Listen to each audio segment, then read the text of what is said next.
우리 찬송 나의 만족과 유익을 위해 함께 찬양하시고 합심하여 기도하신 후에 우리를 대표해서 박래순 장로님 기도하시겠습니다.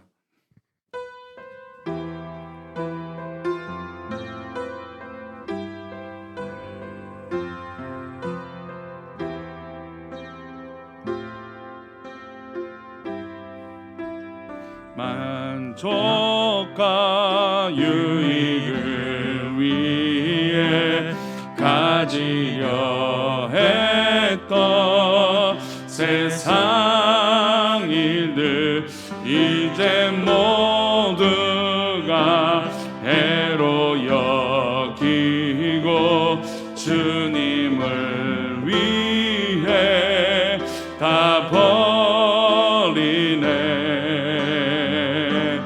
내 안에 가장 귀한 것 주님을 알미라. 모든 것 되시며 의와 기쁨 되신 주 사랑합니다. 나의 만족과 나의 만족과 유익을 위해 가지려 했던 세상 일들 이제 모두 다 해로 여기고 주님을 위해 다 버리네. 내 안에 가장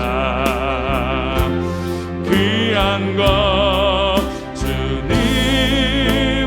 알미라. 모든 것 되시며 의와 기쁨 되신 주 사랑합니다. 부활하여 능력 체험하면서 주의 고난에 동참하고 주의 죽으실 본을 받아서 그의 생명에 참여하네. 내 안에 가장 귀한 것 주님을 알미라. 모든 것 되시며 의와 기쁨 되신 주 사랑합니다.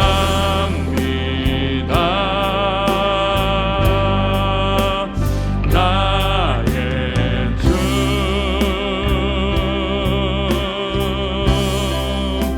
그렇습니다. 이 시간 우리 함께 기도할 때 우리의 만족과 유익을 구하려 해봤자 정말 우리 가운데 정말로 그 만족이, 그 구하는 것들이 우리에게 위로가 되고 힘이 되는지 한번 고민해 봤으면 좋겠습니다. 이 코로나 위기 때 우리가 여러 가지 갈등과 어려움 가운데 있지만 그 어려움을 해결하려고 하는 그 만족감이, 그 간구하는 것들이 정말 나에게 힘이 되는 것인지 한번 기도해 봤으면 좋겠습니다. 이 시간 우리 함께 기도할 때 하나님, 나의 만족은 과연 어디에 있습니까? 나의 위로는 과연 어디에 있습니까?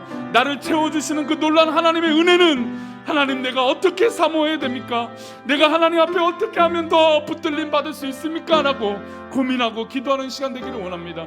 이 코로나 위기 가운데 우리 모든 성도들에게 참된 위로와 기쁨이 넘치기를 소망합니다. 이 시간 참된 위로와 참된 만족과 참된 감사가 넘치게 해달라고 이 시간 합심하여 기도하겠습니다. 같이 기도합니다. 하나님 아버지 감사합니다. 우리를 사랑하시고 인도하여 주신 하나님의 은혜, 우리 모든 성도들 하나님 붙잡아 주셔서 기쁨으로 나아가기를 소망하오니 하나님 은혜를 베풀어 주옵소서. 주여 하나님 아버지, 우리 모든 성도들 가운데 하나님의 크신 은혜로 아버지 부르며 나아가는 하나님 은강이 가득할 수 있도록 아버지 하나님 우리 모든 성도들 가운데 하나님 함께하여 주옵시고 이 예배를 드리는 온라인 예배를 드리는 우리 모든 성도들 가운데 하나님의 크신 은혜를 더하여 주시옵소서. 주여 우리 가운데 지혜를 주시고 하나님 영광 가운데 나아가게 부족함이 없도록 하나님 붙잡아 주시옵소서.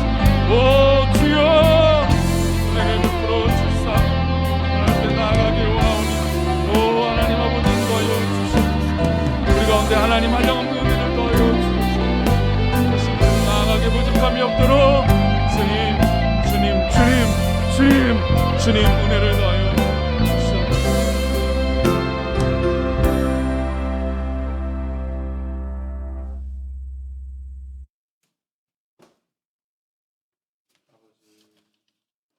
자비로우신 하나님 아버지, 하나님의 은혜에 힘입어 예배의 자리로 인도하심을 감사합니다. 주님 앞에 자랑할 것도 내세울 것도 없는 저희들을 불러주셔서 말씀으로 훈련받게 하심을 감사합니다. 우리들의 연약한 믿음으로 인하여 작은 시련에도 넘어지기 쉽사오니 말씀으로 바로 서게 하옵소서. 오늘도 교회를 위해 기도하며 헌신 봉사하는 지체들에게 건강을 허락하여 주시고 그들이 좋은 씨앗을 뿌려 선한 열매를 거둘 수 있도록 인도하여 주옵소서. 아멘. 하나님, 이제 코로나로 인하여 전 세계적으로 여러 가지 어려운 환경에 처해 있습니다. 잡힐 듯 잡히지 않는 코로나 이 상황이 사람의 힘으로는 할 수 없사오니 오직 하나님의 능력으로만 가능하기에 하나님의 도우심을 바라며 저희들에게 믿음과 힘을 주시고 지혜를 주시어서 잘 극복할 수 있도록 도와주시고 백신으로 인한 후유증도 없도록 하여 주시고 아멘. 모든 의료진과 관계자들이 지치지 않도록 도와주시옵소서. 아멘. 오늘도 교회를 위해 기도합니다.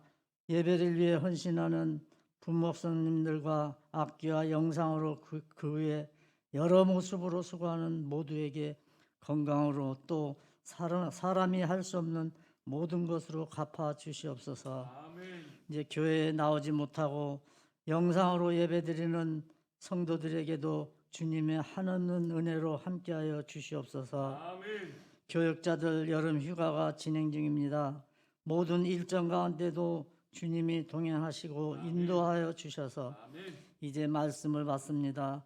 말씀을 전하시는 목사님에게 영육간의 강건함을 허락하시고 그 입에서 나오는 모든 말씀이 능력이 되어 하나님이 살아계셔서 역사하심이 나타날 수 있도록 도와주시옵소서. 아멘. 듣는 우리에게는 한없는 은혜의 시간이 되게 하시고 아멘. 주님이 원하시는 기쁨이 예배가 되게 하여 주시옵소서. 아멘. 항상 우리 곁에 계시고 우리를 위해 역사하시는 예수 그리스도의 이름으로 기도드리옵나이다. 아멘.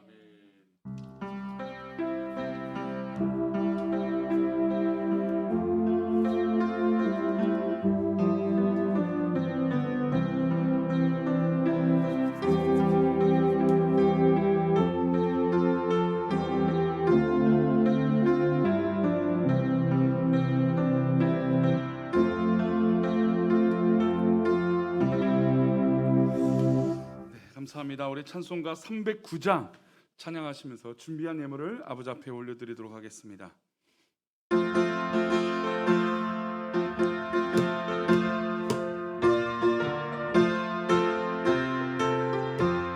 목마른 내 영혼 주가 이미 허락한 그 귀한 영생수 주여 갈망합니다. 그 약속 따라서 힘써 간구하오니 오 주여 내 기도 어서 들어주소서. 예수의 사랑 예수의 사랑 바다 물결같이 내게 임하니 영광의 물결에 온전히 쌓여서 내 영혼의 기쁨 한량없도다. 주 내게 약속한 금비 내려주시며 은혜의 저구름 건너편에 떠올라 그 귀한 징조가 내게 밝히 보이니 나 힘을 다하여 주께 간구합니다. 예수의 사랑 예수의 사랑 같이 내게 임하니 영광의 물결에 온전히 쌓여서 내 영혼의 기쁨 한량없도다. 은혜의 소낙비 아멘. 우리 성도들에게 은혜의 소낙비를 내려 주시옵소서. 물 흘러차고 넘쳐서 배추한 모든 죄 모두 씻어버리니 나 지금 은혜를 충만하게 받았네. 예수의 사랑 예수의 사랑 바다 물결같이 내게 임하니 영광의 물결에 온전히 쌓여서 내 영혼의 기쁨 한량없도다.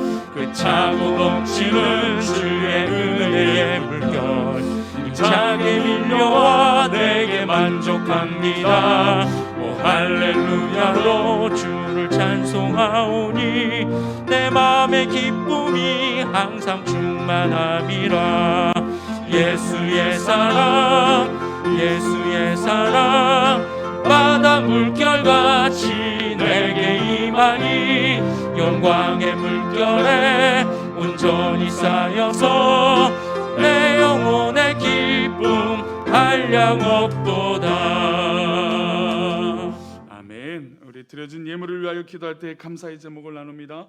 범사에 감사합니다. 범사에 감사합니다. 범사에 감사합니다. 범사에 감사합니다. 범사에 감사합니다. 하나님 앞에 범사에 감사합니다. 우리 드려진 예물을 위하여 기도하겠습니다. 하나님 아버지, 우리 사랑하는 우리 교회 모든 성도들이 이 시간 온라인 예배를 드리며 하나님 앞에 믿음으로 또 모든 것을 드리며 나아가는 우리 성도들을 축복하여 주시옵소서. 우리 성도들이 하나님 한량없는 하나님의 은혜에 감사하며 우리 삶 가운데 하나님 함께하여 주심을 고백하며 나아가는 그런 믿음의 순간들이 계속되어질 수 있도록 하나님 우리 가운데 은혜를 베풀어 주시옵소서. 우리 성도들이 이 시간 10의 1조로 구별하여 드리며 하나님 주일 예물로 주일에 나와 아버지 앞에 구별하여 드리며 감사의 제목으로 아버지 앞에 올려드리며 건축과 구제와 선교로 또한 아버지 하나님 앞에 기도의 손을 담아 1,000번째로 아버지 앞에 드리오니 이 예물을 통하여 하나님의 크신 은혜와 영광이 나타나게 하여 주시며 우리 성도들 삶 가운데 사업장과 직장에 축복하여 주시는 놀라운 은혜가 흘러갈 수 있도록 복을 더하여 주시옵소서. 하나님 공부하는 학생에게 지혜를 더하여 주시고 지식을 더하여 주시고 연구하고 고민하고 있는 사람들에게 하나님 능력과 은혜를 더하여 주시며 사업장과 직장에 하나님 축복하여 주셔서 지경을 넓혀주시고 관계를 붙들어 주시고 좋은 사람을 붙여주시며 하나님의 크신 계획으로 이 모든 사회 현상도 변화시켜 주시옵소서.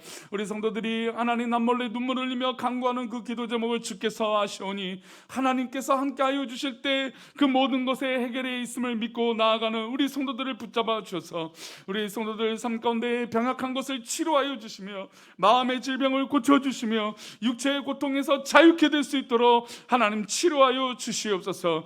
하나님 이 예배를 위하여 수고하고 섬기는 손길들을 기억하여 주시며 반주와 컴퓨터와 하나님 여러 가지 모든 하나님 이 예배를 위하여 수고하고 헌신하는 손길들을 축복하셔서 하나님 앞에 온전한 영광과 쓰임이 되게 하여 주시며 이 코로나 이후에 우리 온 교회 성도들이 하나님 앞에 감사하며 하나님 앞에 영광을 돌리며 하나님 앞에 쓰임받는 그날을 허락하여 주시옵소서. 코로나 4차 대유행으로 하나님 너무나 답답한 현금 가운데 있고 만날 사람을 만나지 못하고 자유를 누리지 못하고 있사오니 하나님이 이 자유를 주시는 하나님의 크신 은혜 하나님의 영광 가운데 이 코로나 위기가 극복되며 또 우리 인간들이 깨달아 하나님 앞에 더 붙들림 받는 시간들이 되어질 수 있도록 은혜를 베풀어 주옵소서. 이 예물을 받아주시며 우리 성도들과 함께 하시며 이 시간도 온라인상으로 화면을 보고 예배하는 모든 성도들에게 크신 하나님의 은혜가 넘치기를 원하옵고 예수 그리스도 이름으로 기도 올리옵나이다. 아멘.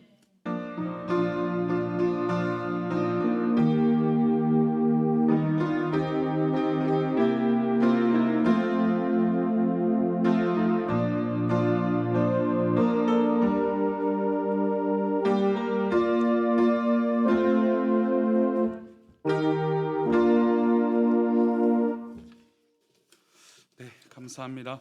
교회 소식을 전하겠습니다. 코로나 4차 대유행으로 사회적 거리두기 4단계입니다.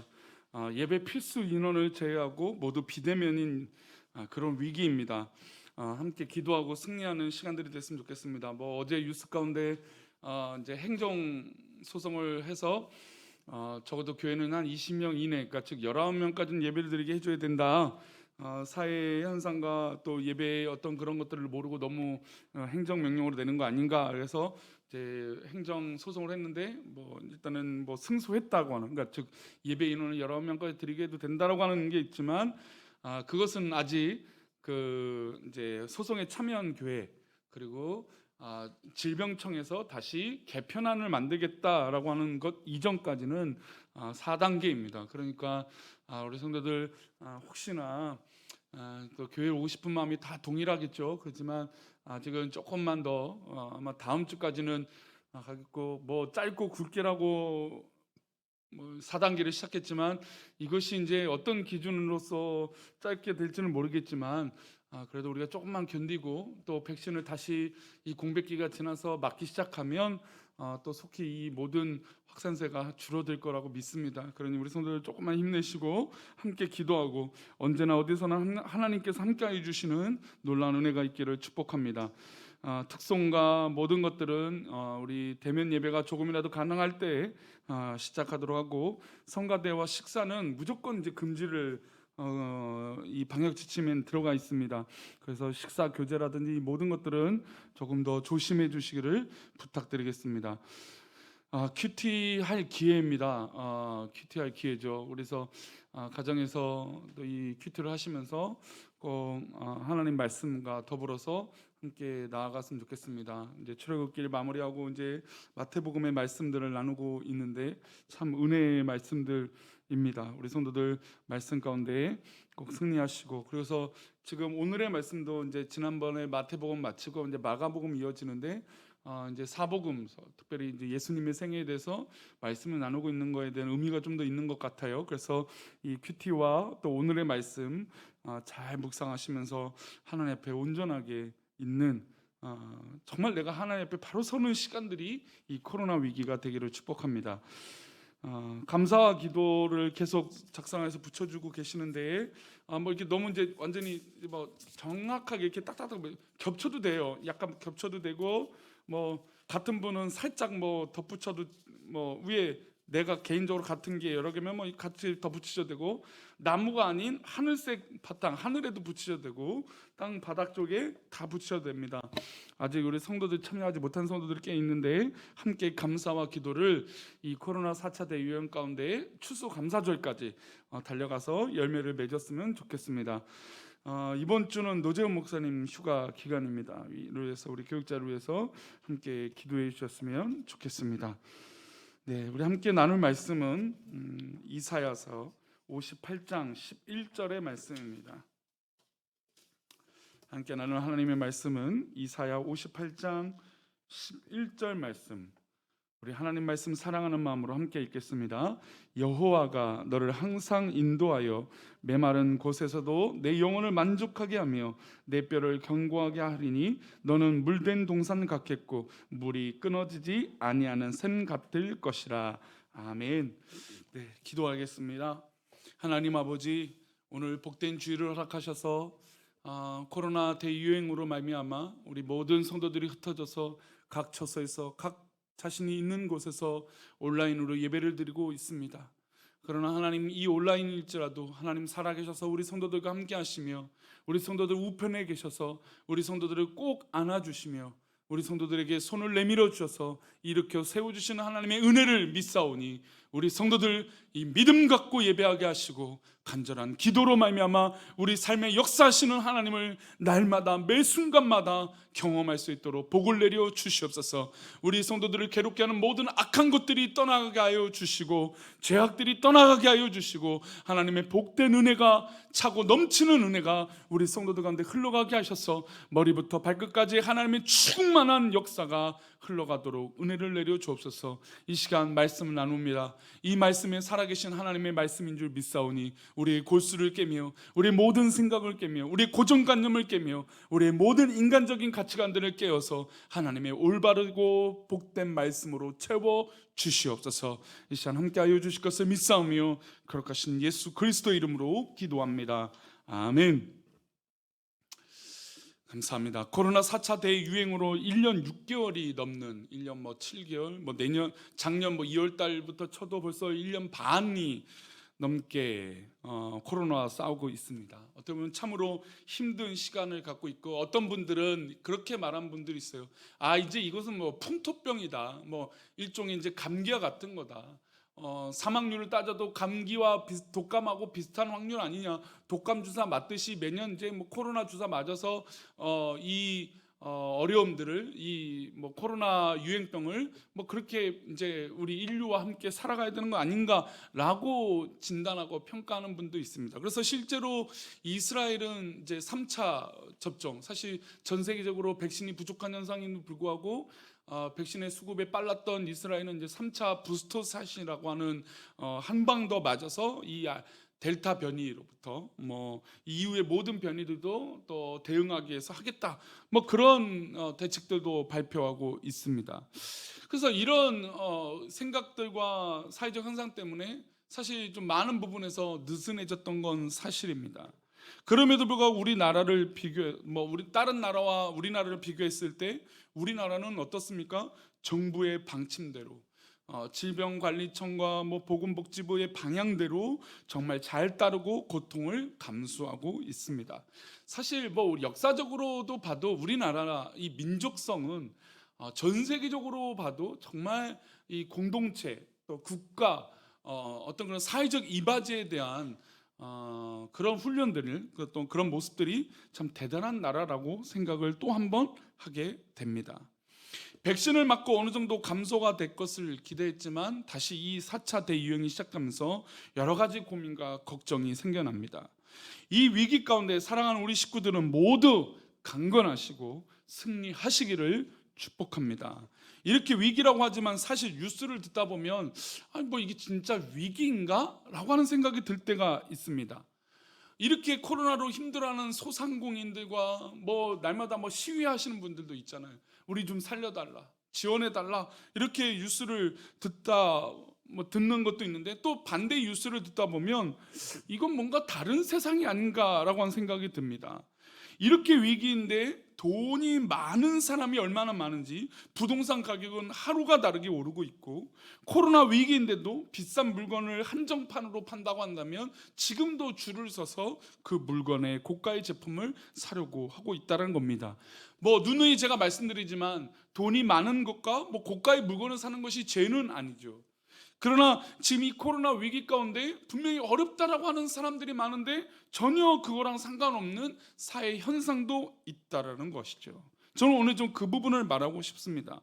정말 코로나 위기 가운데 어떻게 보면 양극화라고 하는, 뭐 이것을 꼭 부와 뭐 돈이 없는 사람으로 구별하는 것이 아니라 뭐 정치적인, 또 상황적인, 배경적인, 뭐 그것이 뭐 사회 현상에 이바지하는 모든 것들조차도 양극화 현상, 뭐 심지어 젠더 갈등이라고 하는 여성과 남성, 남성과 여성의 갈등이 심해지고 있다라는 겁니다. 코로나로 인해서 서민이나 어려운 사람들은 더 어려워지고 있는데 그렇지 않은 사람들은 있다라는 것이죠. 재밌는 사실은 그런 부자는 내가 아니라는 거죠. 그렇죠? 그렇게 뭐 몇십억짜리 아파트를 살 수 있는 주인공은 내가 아니라는 겁니다. 물론 또 실제로 내가 부자여도 자신의 재산에 만족할 수 있는 사람이 있습니까? 없습니까? 없습니다. 자녀들이나 아이들에게 용돈을 줘 보십시오. 용돈을 줬는데 어느 날 뭐 10,000원을 줬습니다. 큰 돈이죠. 10,000원을 받았는데 큰 돈이라고 했습니다. 다음에 50,000원을 줬습니다. 그럼 50,000원은 또 큰 돈이잖아요. 10,000원에 비하면 몇 배입니까? 5배예요. 엄청 큰 거죠. 50,000원을 받았습니다. 근데 그 아이가 그 50,000원에 또 만족할까요? 그렇지 않습니다. 우리 어른들도 마찬가지죠. 100만 원을 벌던 월급, 200만 원을 벌던 월급, 300만 원을 벌던 월급, 500만 원, 1000만 원을 벌던 월급일지라도 그것에 만족할 수 없는 게 바로 인간이라는 것이죠. 지난주 우리 말씀을 나누면서 우리가 인간의 눈으로 바라보는 것에 만족이 있습니까? 없습니까? 있을 수 없다라는 것을 우리가 말씀으로 나누었습니다. 그래서 이 코로나 위기 가운데 만족이라는 것을 우리가 좀 더 고민해 봤으면 좋겠다. 왜냐하면 마스크를 쓰고 답답한 사회적 거리를 두고 여러 가지 환경적인 제약들이 많은 것에 우리가 어떻게 하면 만족하며 살 수 있을까라고 하는 고민을 우리가 계속 해보자라는 것이죠. 그래서 지난주 만족에 관한 말씀을 나누고 맥주 감사주의를 보내면서 우리가 진정한 감사가 회복되어져야 된다라고 하는 말씀을 나눴고, 결국 우리가 우리 자신을 위해서 만족할 수 있는 것은 없다라는 걸 다시 한번 오늘 말씀을 통해서 깨달았으면 좋겠습니다. 그래서 오늘의 목적이 같이 이 하나님 앞에 합당하고 또 만족하고 이런 가치를 좀 더 고민해 봤으면 좋겠어요. 주님이 주시는 만족은 과연 어떤 걸까요? 우리 오늘 본문을 읽었던 이사야 말씀 한번 보겠습니다. 이사야 58장 11절 말씀입니다. 함께 화면을 보고 읽겠습니다. 시작.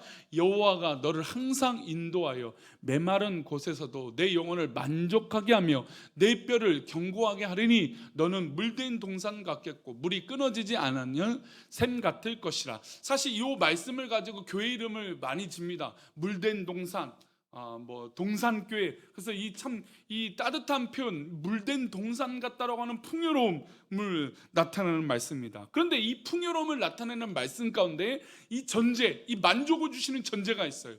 여호와가 너를 항상 인도하여라고 하는 말씀입니다. 하나님께서 우리를 항상 인도하여서 우리가 실제로 인간이 살아가는 사회 현상은 어떤 것이냐? 바로 메마른 곳이고 또 뼈가 앙상할 것 같은 그런 어려움이 우리 가운데 항상 있다라는 것입니다. 그러나 하나님께서 항상 함께하여 주시면 이런 메마른 곳에서도 우리 영혼을 어떻게 하십니까? 만족하게 하신다는 것이죠. 우리 성도들 삶 가운데 고민과 염려들이 있을 것입니다. 하나님, 왜 이렇게 우리는 메마른 곳이 되고 왜 이렇게 염려가 있습니까? 우리 지금 꽃을 새롭게 심고 여러 가지 이제 화단들이나 옥상에도 꽃이 좀 있습니다.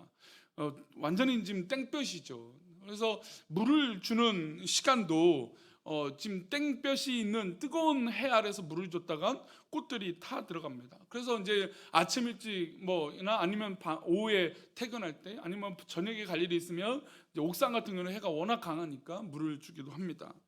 근데 이 물이 주기도 하는데 그럼에도 불구하고 이 뿌리를 내리지 못하고 타서 죽는 식물들이 종종 발생하게 됩니다.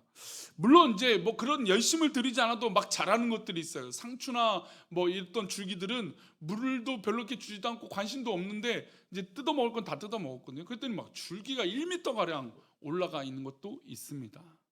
어쨌든 이런 모든 현상들이 우리가 계산할 수도 없고 또 아무리 열심히 노력해도 꽃들이 말라가는 것처럼 우리 사회 현상과 내가 느끼는 이 어려움들은 각자가 다 메마른 상황들이 있을 수도 있다라는 겁니다. 어떤 분들은 꽃이 피는 것처럼 보이지만 또 어떤 분들은 꽃이 지는 분들이 있고 어떤 분들은 줄기가 쭉 뻗는 분도 있지만 어떤 분들은 낙엽이 지고 있는 분도 있을 수 있다는 거죠. 다양한 현상들이 우리 가운데 있습니다. 그러나 각자의 남들의 기준은 그렇게 보일지라도 내 자신을 바라보면 나는 언제나 어떤 곳입니까? 메마른 곳이 된다는 것이죠. 하나님, 내가 갈급합니다. 누워 있어도 잠이 편히 들지 못하고 좀 생각해도 꼬리에 꼬리를 무는 그런 염려와 어려움들이 내 삶 가운데 있다라고 하는 것이죠. 말로는 하나님 자유하고 싶습니다. 기쁨이 있습니다. 막 이렇게 외쳐도 순간 어려움만 조금만 발생되어도 메말라지고 마른 뼈처럼 그런 모습이 우리 가운데 있게 된다는 것이죠. 그러나 하나님께서 우리에게 만족을 주시는데 여호와께서 항상 인도하여 주신다는 것입니다. 즉 우리가 메마른 곳에 처해 있을 때 그 해결 방법은 하나님이 항상 나를 인도하여 주심을 누리고 살아가야 된다는 것입니다. 하나님께서 항상 인도하여 주시면 메마른 곳에서도 내 영혼을 만족하게 하여 주시고 내 뼈를 어떻게 합니까? 견고하게 해 주신다는 것이죠. 우리 사실 이제 연세 드신 연로하신 우리 어른들의 가장 큰 염려는 여러 가지 질병의 문제도 있지만 뭐가 문제일까요? 뼈에 대해서 굉장히 고민을 많이 합니다. 우리 교인들도 지금 무릎 관절 수술, 허리 수술 하신 분들이 상당히 많아요. 근데 이 고관절이든 허벅지든 다리 무릎이든 허리든 이런 수술하게 되면 어떤 기간이 필요하냐면 재활 기간이 필요해요. 너무나 이 뼈가 아무리 수술로 과학이 발달해서 치료하고 뭐 인공관절을 넣고 뭐 핀을 받고 여러 가지 뭐 다 해도 재활을 해서 어떤 일정 기간이 지나가야 된다는 겁니다. 그런데도 쉽게 빨리 회복이 되지 않아서 어려움을 호소하는 성도들이 여럿이 있습니다. 그런데 놀랍게도 하나님은 우리에게 만족을 주시는데 내 뼈를 견고하게 해 주신다는 겁니다. 여러분, 우리가 살아갈 때 뼈가 견고하다는 게 얼마나 큰 복인지 모릅니다. 저도 허리가 종종 아플 때가 있어 보는데 허리가 아프면 영 뭐 주저앉는 것도 힘들고 일어서는 것도 힘들고 누워서 자는 것도 불편할 때가 있는 것이죠. 그래서 뼈가 중심을 잡아준다는 게 얼마나 큰 축복인지 깨닫게 됩니다. 그런데 하나님께서 만족을 주시는데 메마른 곳뿐만 아니라 우리의 뼈를 어떻게 하십니까? 견고하게 해주신다는 겁니다. 우리 온라인상이지만 한번 따라할까요? 하나님께서 내 뼈를 견고하게 하십니다. 아멘. 그래요. 하나님께서 우리 성도들의 뼈를 견고하게 하실 것이에요. 그래서 물된 동산 같고 물이 끊어지지 않는 샘같처럼 우리를 축복해 주실 것입니다. 이게 하나님의 채워주심이에요. 하나님의 부족함을 채워주신 놀라운 능력은 여기에 있고 이런 결과를 가져옵니다. 그러면 우리가 쉽게 판단할 때 우리의 만족은 나의 만족으로 채워지는 게 더 복될까요? 하나님의 만족으로 채워지는 게 복될까요? 당연히 하나님의 만족으로 채워지는 게 복이 됩니다. 그런데 인간의 힘으로 사람의 기준으로 만족을 찾으면 어떻습니까? 지난주 말씀을 기억해 보겠지만 지난주 말씀 가운데도 인간의 눈으로 바라보는 것에 복과 만족이 있을 수 없다라는 겁니다. 은이 있어도 만족할 수 없고 돈을 벌어도 그 돈에 만족을 할 수 없는 게 바로 우리 인간이라는 것이죠. 대표적으로 예수님이 십자가를 지시는 장면에 보면 정말 인간의 그 근본적인 욕심들이 등장하게 됩니다. 유대 지도자들과 제사장들이 누구를 잡았습니까? 예수님을 잡아들였습니다.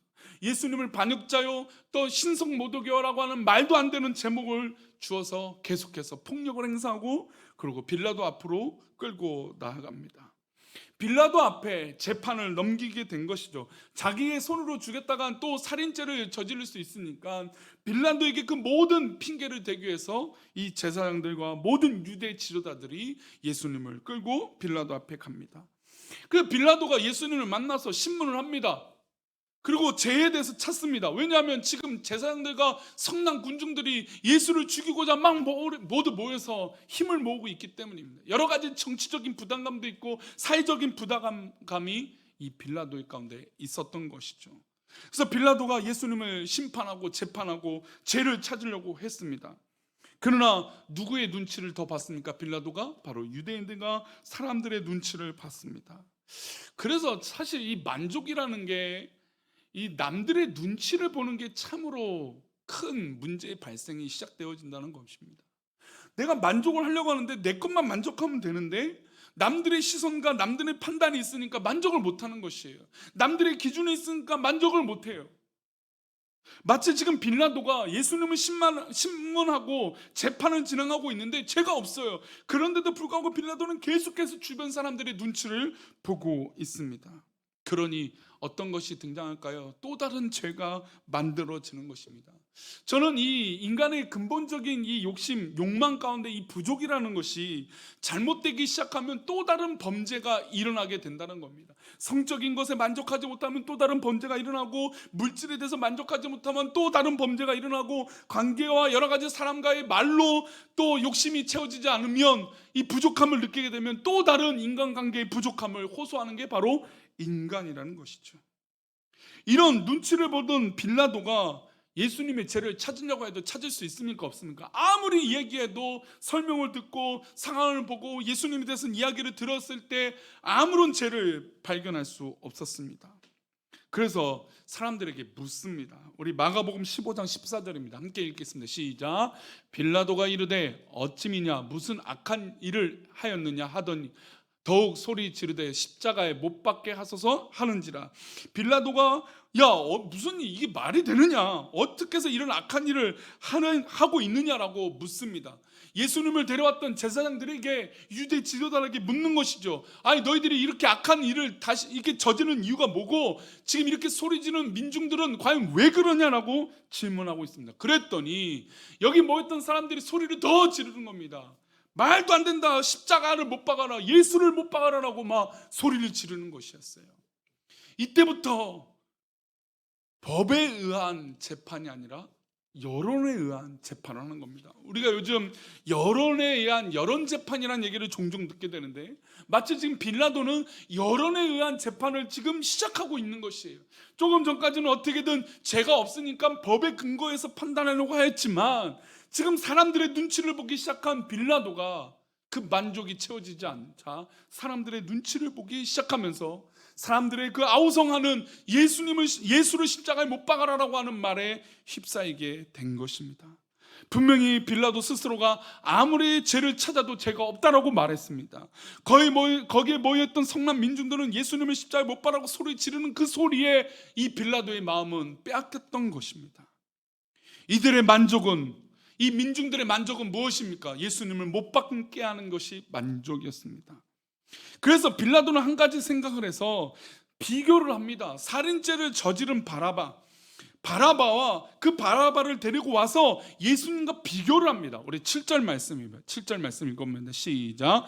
밀란을 꾸미고 그 밀란 중에 살인하고 체포된 자 중에 바라바라 하는 자가 있는지라. 지금 예수님 옆에 바라바를 데리고 왔습니다. 근데 이 바라바가 어떤 사람이냐면 밀란을 꾸몄습니다. 그럼 여기서까지 보면 빌라도가 충분히 이 바라바를 데리고 나올 만합니다. 그렇죠? 이 밀란을 꾸미고 어떻게 보면 로마의 압제를 받고 있던 이스라엘 사람들, 또 그 사회 정치적 형상 가운데 밀란을 발생해서 그 주도했던 사람을 살인죄, 즉 뭐 사형에 처하는 건 당연할 수 있습니다. 그런데 이 사람이 그 밀란 중에 어떤 죄를 저질렀습니까? 살인했던 것이었어요. 사람을 죽였습니다. 아무리 좋은 의견과 좋은 판단이라도 뭐 하면 안 될까요? 폭력을 행사해서는 안 되죠. 더욱이 살인을 저질렀습니다. 이거는 뭐 지금 시대뿐만 아니라 과거에서도 마찬가지예요. 죄를 저지르는 것도 물론 경중을 따진다는 게 뭐 재밌는 말이 안 될 수도 있지만, 그런데 이 밀란을 저질렀고 살인했던 건 사실 로마의 입장에선 조금도 이 사람을 용서할 수 있습니까? 없습니까? 용서할 수 없는 죄인입니다. 근데 이 죄인을 데리고 가면 빌라도 생각에 어떤 생각이었을까요? 설마 이 바라바를 놔주라고 할까? 예수님을 못 박으러 말할까? 라고 하는 속의 마음도 있었을지도 모르겠습니다. 그리고 민중에게 묻습니다. 예수를 놓아줄까? 아니면 이 살인자를 바라바를 놓아줄까? 근데 충격적인 건 여기 모였던 사람들이, 거기 모였던 모든 사람들이 예수를 못 박아라, 바라바를 놓아줘라라고 외치고 있었던 것입니다. 근데 여기서 이제 판결을 내려야 되잖아요. 빌라도는 어쨌든 총독으로서, 또 그 지역을 다스리는 사람으로서, 로마의 정권을 받은 사람으로서 재판과 판단을 내려야 됐습니다. 그리고 그들에게 법에 의거해서 판단을 내려야 됩니다. 그런데 그것이 안 되니까, 정치적으로 안 되고 압박으로도 들어오니까 안 됩니다. 그래서 여러 가지 질문을 해도 해결이 안 됩니다. 그래서 이제 판결을 내리는 그 순간에 빌라도의 마음의 변화가 일어납니다. 어떤 변화냐? 우리 15절 말씀입니다. 15절 말씀 읽어봅니다. 시작.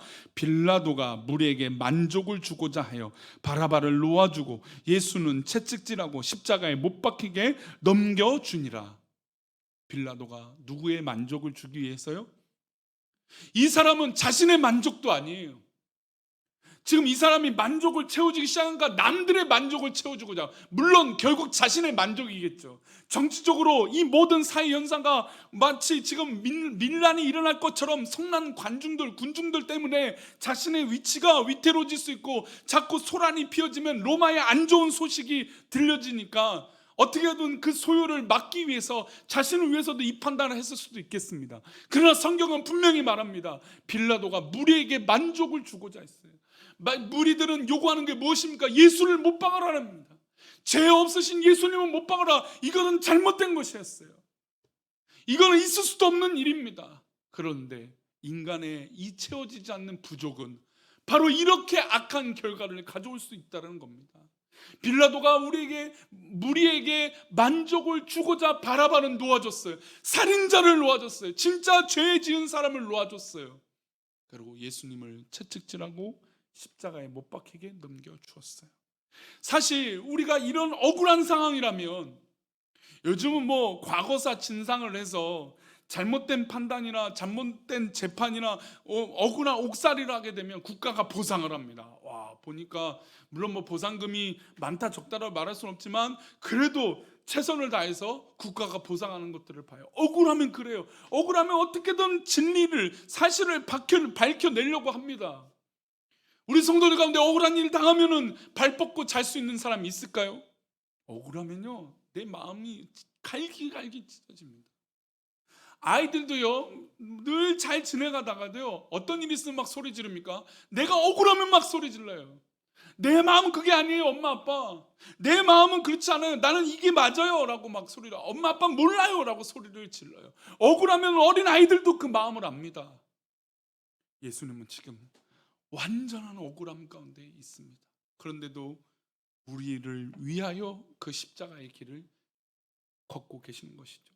사실 저는 이 구절에 완전히 두 가지 현상의 만족을 느낄 수 있어요. 빌라도는 무리에게 만족을 줍니다. 그러나 빌라도가 무리에게 만족을 주는 이 만족은 진정한 만족일까요? 아니죠. 우린 다 알고 있습니다. 저것은 거짓 만족이에요. 아무리 저걸 채워줘봤자 해결되지 않는 만족이에요. 그런데 예수님이 지금 무엇에 달려가고 있습니까? 십자가에 못 박혀 달려가고 있어요. 한쪽에서는 인간의 무리에게 만족을 주려고 노력하고 있지만 예수님은 묵묵히 우리들을 위하여 십자가를 향하여 가고 있습니다. 결국 어떤 것이 진정한 만족입니까? 예수 그리스도의 십자가가 우리에게 진정한 만족이라는 것이죠. 예수님은 이 빌라도의 마음을 다 알고 계신 것이죠. 그 무리들의 마음을 다 알고 계신 것이죠. 아무리 설명하고 지금 이 순간에 천사를 보내서 이 무리들을 싹 쓸어버려도 아무 문제가 없는 예수님의 능력이 있음에도 불구하고 예수님은 스스로 우리의 죄를 해결하고 우리의 진정한 만족을 위해서 십자가에 달려 돌아가고 싶다는 것이죠. 그렇다면 예수님의 만족이 구체적으로 어떤 사건에서 볼 수 있냐? 우리 가운데 이 말씀이 있어요. 오병이어 사건인데, 오병이어 사건을 살펴보기 전에 시편 말씀 한번 볼 필요가 있습니다. 시편 말씀에 이런 말씀이 나와요. 만족에 관한 말씀인데 시편 132편 15절 말씀 함께 읽겠습니다. 시작. 내가 이 성의 식료품에 풍족히 복을 주고 떡으로 그 빈민을 만족하게 하리로다. 내가 이 성의 식료품에 풍족히 복을 주고, 이것은 하나님께서 복을 주시는데, 주님께서 복을 주시는데 영적으로만 복을 주시는 것이 아니라 실제로 무엇을 주십니까? 하나님께서 보여지는 현상 가운데도 복을 주시는 거예요. 영육의 복을 주신다는 것이죠. 제가 주중에 한 분을 만나서 그 짧은 간증을 느꼈어요. 사업을 계속하고 여러 가지 하다가 계속 뭐 때로는 어려움도 당하고 사람들에게 속임을 당하고 사기를 당한 적도 있고 막 그런 어려움들이 있어요. 내가 왜, 그리고 막 그 사기를 치고 거짓말했던 사람들을 막 잡으러 다니기도 하고 막 찾으러 다니기도 하고 막 그랬습니다. 그래서 이제는 내가 다른 일을 시작하고 열심히 하겠다. 근데 그 일들이 뭐 누구든지 처음부터 대박이 나겠습니까? 처음부터 뭐 일들이 뭐 술술 풀리기도 하겠지만 뭐 술술 풀리겠습니까? 어려운 과정들이 있는 것이죠. 어려운 과정 가운데 내가 운전하고 있는 그 운전기 앞에서 하나님 앞에 기도를 했다는 거예요. 하나님, 이 사업을 복을 더해 주세요.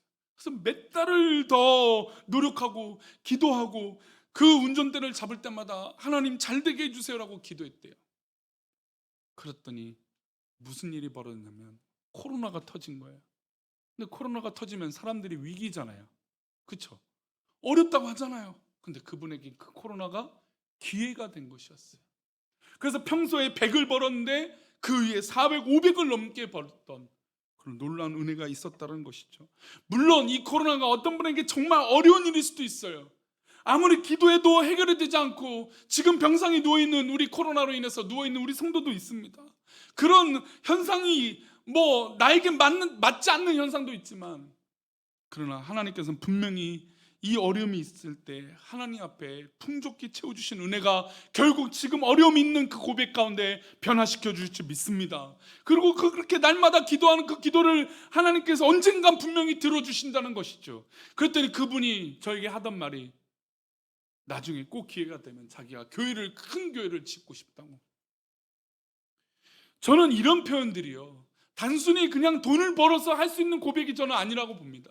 하나님을 만났기 때문에, 그렇게 하나님 앞에 매달렸기 때문에 나올 수 있는 고백이라는 것이죠. 그래서 하나님이 채워주시는 그 복은 풍족한 복인 줄 믿습니다. 그리고 떡으로 그 빈민을 어떻게 하십니까? 만족하게 해주신다는 겁니다. 그런데 이 근거가 뭐예요? 빈민이에요. 빈민. 시편의 130편 15절 마지막 구절에 보면 떡으로 그 빈민을 만족하게. 아니, 빈민은요, 먹지 못한 사람은요 아무리 먹어도 부족해요.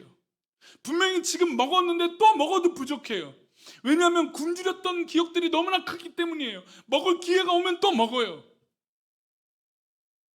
그런데 그 빈민조차에도 하나님의 은혜가 임하면 만족하게 된다는 겁니다. 그래서 예수님이 오병이어의 기적을 베풀 때 이 장정만 5,000명, 적어도 12,000, 15,000명이나 되는 이 사람들 가운데 오병이어의 복을 주시는데 하나님께서 어떻게 역사하십니까? 요한복음 6장 9절을 보겠습니다. 요한복음 6장 9절인데요, 함께 읽겠습니다. 시작. 여기 한 아이가 있어 보리떡 5개와 물고기 2마리를 가지고 있나이다. 그러나 그것이 이 많은 사람에게 얼마나 되겠사옵나이까? 어떤 사회, 이게 성경학자는 희화해서 분명히 도시락이 이 아이에게만 있었을까라고 하는 질문을 하는 분도 있어요. 여기 무리들은 분명히 장정만 5,000명이기 때문에 10,000명, 12,000명, 분명히 숨겨둔 사람이 분명히 있을 수도 있고 말하지 않은 사람이 있었을 거예요. 우리 주님이 그걸 모르셨을까요?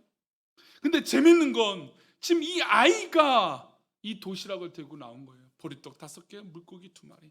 그래서 주님께서 아이를 만나셨을 때 이 어린아이와 같은 신앙이 아니면, 믿음이 아니면 천국을 소유할 수 없다, 하나님의 자녀가 될 수 없다라고 말씀하신 것이 아닌가라고 생각해 봅니다. 한 아이가 있어요. 자기가 도시락이 있음을 고백한 진정한 고백이에요. 이 아이가 이 도시락을 숨겼고 나만 먹어야지, 아니면 주변에 가족들이 있었겠죠. 가족들이 아니면 도시락을 싸주는 이 상황에 대해서 정확한 말씀하지 않지만, 이 아이가 이 도시락을 갖고 있을 때 주변에서 야, 너 먹어, 야, 배고플 때 너 먹어, 이랬을지도 모릅니다. 그런데 이 아이가 하나님 앞에 보리떡 5개, 주님 앞에 물고기 2마리를 가지고 나왔습니다.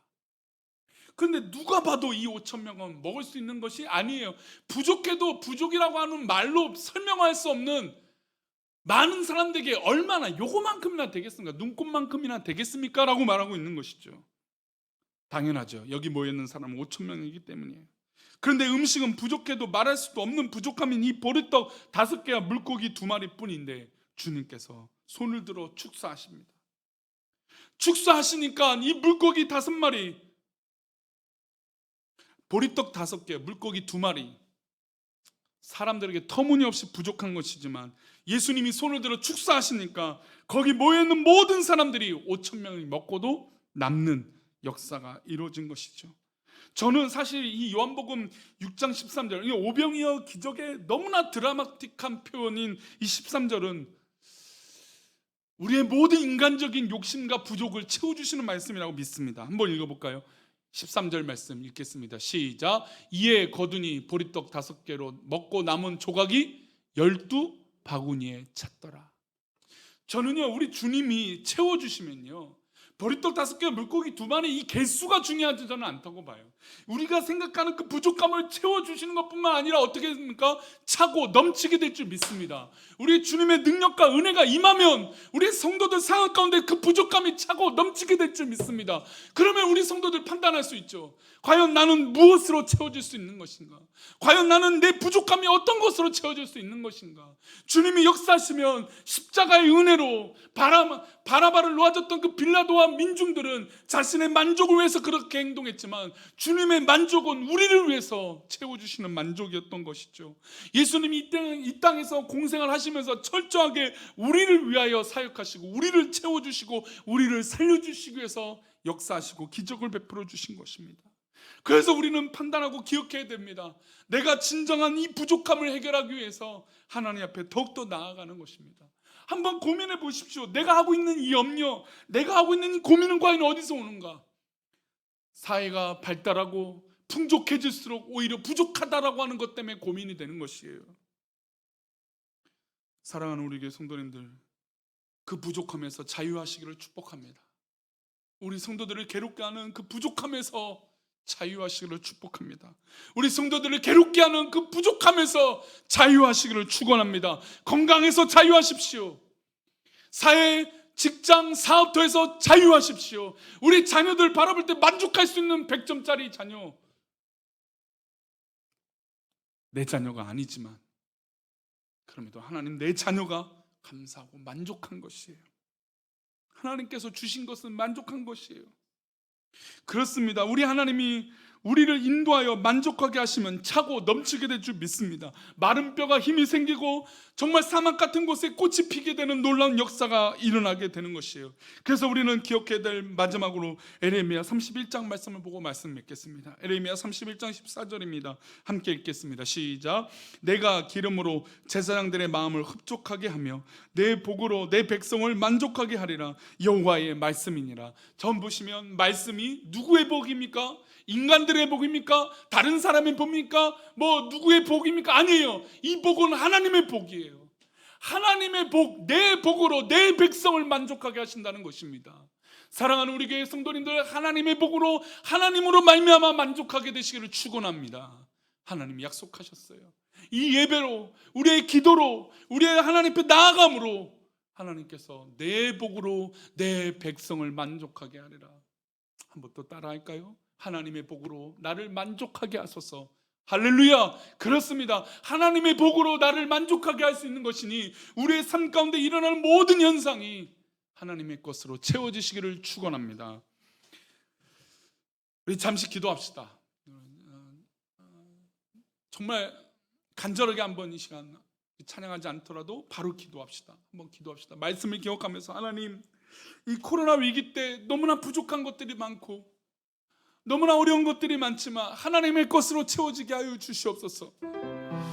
하나님의 것으로 채워지면 내 갈급함이 하나님 것으로 채워지고 내 목표도 하나님 것으로 채워져서 하나님의 축복을 누리게 하여 주시옵소서. 그래서 하나님, 우리의 인생을 살아가는 것이 피곤하고 억울하고 염려되어서 살아가는 것이 아니라 하나님의 은혜로 말미암아 살아가는 놀라운 은혜가 있게 하여 주시옵소서. 우리 그런 마음으로 하나님 앞에 잠시 기도하겠습니다. 나같이 기도합니다. 하나님 아버지, 우리의 만족과 우리의 은혜가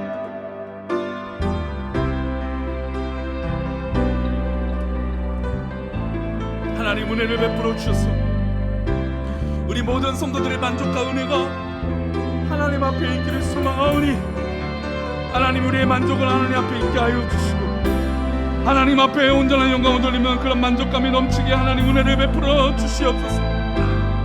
주여, 은혜를 베풀어 주옵소서. 하나님의 크신 계획으로 나아가는 믿음의 백성들 되게 하여 주시기 원합니다. 오 주여, 오 주여,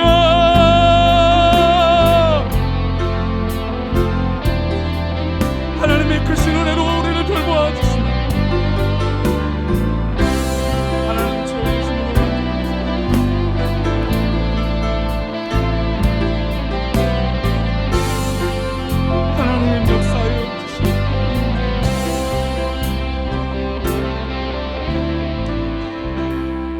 하나님 아버지, 하나님이 주시는 복은, 하나님이 주시는 그 떡은 내가 빈민일지라도 그 빈민이 만족하게 된다라고 하시는 놀라운 약속인 줄 믿사오니 우리 성도들 삶 가운데 지금 너무나 괴롭고 어려울지라도 하나님의 채워주시는 놀라운 은혜로 말미암아 만족하게 하여 주시고 생기가 넘치고 생명이 넘치고 물된 동산 같은 놀라운 축복이 우리 성도들 가운데 있게 하여 주셔서 우리가 사람을 만족하게 하는 것이 아니라 하나님을 만족하게 하며 또한 하나님의 만족으로 채워지는 그런 믿음의 성도들 되게 도와주시옵소서.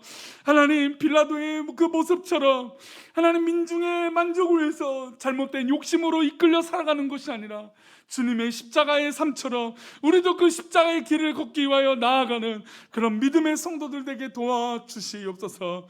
우리를 지키셔서 하나님 충만한 은혜로 살아가길 원하옵고 거룩하신 예수 그리스도 이름으로 기도 올렵나이다. 아멘. 축도함으로 예배를 마치겠습니다.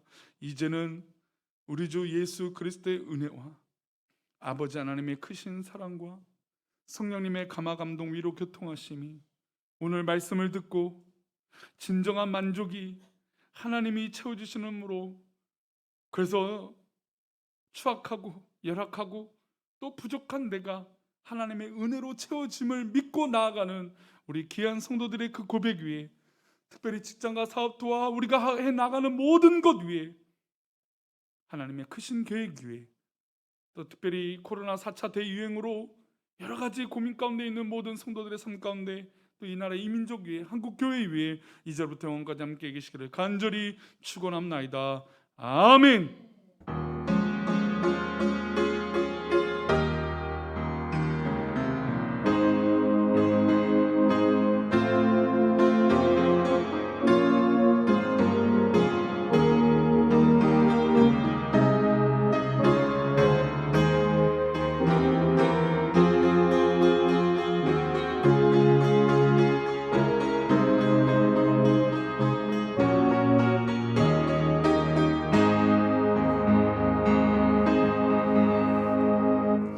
예배를 마쳤습니다. 우리 성도들 좀 갑갑한 시간들이지만 지혜롭고 또 은혜 가운데 우울증이 사라지며 또 답답함이 사라지며 은혜 가운데 한 주간 또 승리하시기를 축복합니다. 감사합니다.